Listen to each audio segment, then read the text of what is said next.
বিসমিল্লাহির রহমানির রহিম। আজকে আমি শহীদ প্রেসিডেন্ট জিয়াউর রহমানের ৪৫তম শাহাদত বার্ষিকী উপলক্ষে আপনাদের সামনে জিয়াউর রহমানের শহীদ প্রেসিডেন্ট জিয়াউর রহমানের সংক্ষিপ্ত কিছু কাজ তুলে ধরব।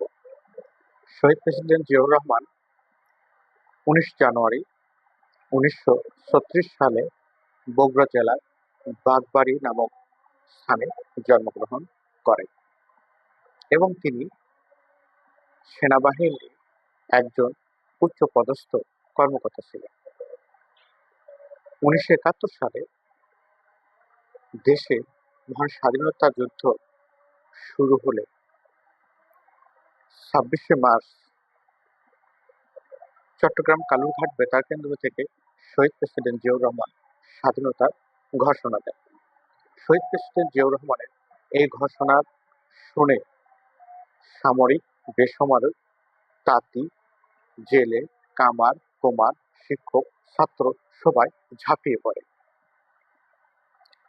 দীর্ঘ ৯ মাস রক্তক্ষয়ী যুদ্ধের মাধ্যমে আমরা একটি স্বাধীন সার্বভৌম বাংলাদেশ পাই। ১৯৭৭ সালে শহীদ প্রেসিডেন্ট জিয়াউর রহমান সরকার পরিচালনার দায়িত্ব গ্রহণ করেন। তিনি সরকার পরিচালনার দায়িত্বকালে দেশের অভাবনীয় উন্নয়ন করেছেন। দেশকে বাংলাদেশকে একটি আধুনিক বাংলাদেশ হিসেবে গড়ে তুলতে সক্ষম হয়েছিল। জিয়াউর রহমান বাংলাদেশের পোশাক শিল্প, কৃষির উন্নয়ন করেছেন এবং বাংলাদেশের এই পোশাক শিল্পের জন্য তিনি বহির্বিশ্বে সুনামের সাথে কৃতিত্ব অর্জন করেছেন। শহীদ প্রেসিডেন্ট জিয়াউর রহমান শুধু বাংলাদেশের একজন শাসকই ছিলেন না, তিনি বাংলাদেশকে একটি স্বনির্ভর বাংলাদেশ গড়ার জন্য অনেকগুলো কাজ হাতে নিয়েছিলেন। খাল খনন থেকে শুরু করে বৃক্ষরোপণ এবং অনেক নিদর্শন তিনি বাংলার বুকে স্থাপন করে গেছেন। শহীদ প্রেসিডেন্ট জিয়াউর রহমান দক্ষিণ এশিয়ার সার্ক সংগঠনের স্বপ্নদ্রষ্টা এবং তিনি এটাই প্রতিষ্ঠা করেছেন।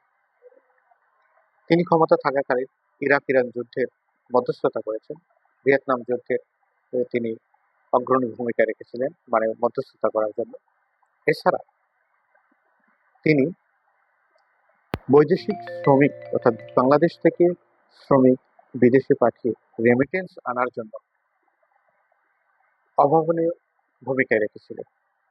শহীদ প্রেসিডেন্ট জিয়াউর রহমানের সময় বাংলাদেশ একটি সোনার বাংলাদেশ হিসেবে গড়ে উঠেছিল।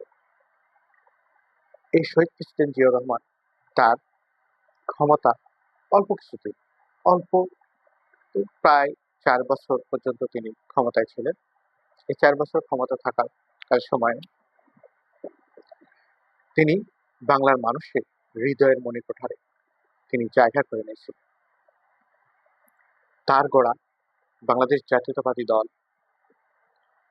পরপর ৪ বার ক্ষমতায় আসে। বাংলাদেশ জাতীয়তাবাদী দল মানুষের ভাগ্যর উন্নয়নের জন্য কাজ করে গেছে। তিনি তার দলকে সুসংগঠিত করে মানুষের সেবার জন্য কাজ করেছেন এবং তিনি বাংলাদেশের বহুদলীয় গণতন্ত্র প্রবক্তা। বাংলাদেশের সকল মানুষের রাজনীতি করার অধিকার, মত প্রকাশের অধিকার, সংবাদপত্রের স্বাধীনতার অধিকার তিনি প্রতিষ্ঠিত করেছিলেন। শহীদ প্রেসিডেন্ট জিয়াউর রহমান যখন বাংলাদেশে ছিলেন তখন বাংলাদেশকে নিয়ে কেউ কটু কথা বলতে পারত না। বাংলাদেশের আশেপাশের দেশও তারা বন্ধুসুলভ আচরণ করত। শহীদ প্রেসিডেন্ট জিয়াউর রহমান আজ আমাদের মধ্যে বেঁচে নাই, কিন্তু বাংলাদেশের লাখো কোটি মানুষের হৃদয়ে তিনি এখনো জীবিত আছেন। তিনি নেই বলে তার স্মৃতি আসলে শেষ হয়ে যায় না।